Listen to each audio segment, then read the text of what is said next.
महेश साहब। Thank you speaker साहब। मुझे पॉइंट ऑफ ऑर्डर पे बात करनी थी एक ऐसे एरिया के बारे में जो कि इस वक्त लगता है कि सिंध गवर्नमेंट के लिए बिल्कुल गैर अहम हो गई है। कंदकोट कश्मीर के बारे में मुझे बात करनी थी। वहाँ पे कच्चे के जो डाकू हैं उन्होंने वहाँ पे ऐसा लग रहा है जैसे प्लेग्राउंड ही बना लिया है।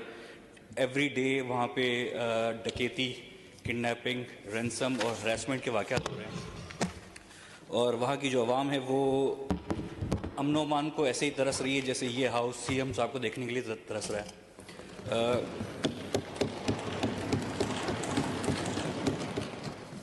मैं सीएम साहब से, होम मिनिस्टर साहब से गुजारिश करूंगा कि काइंडली इस चीज़ को थोड़ा सा सीरियसली ले लें, क्योंकि इन हालात की वजह से वहाँ पे मास माइग्रेशन ट्रिगर हो चुकी है। वहाँ पे लोग जितनी जल्दी उनको वीज़ाज़ मिल रहे हैं इंडिया के, वो वहाँ से जा रहे हैं, क्योंकि मोस्टली वहाँ पे हिंदू कम्युनिटी है और जो पाकिस्तान के सबसे बड़े ट्रेडर्स हैं कमोडिटीज़ के, वो वहाँ पे रहते हैं और वहाँ पे बिज़नेस करते हैं।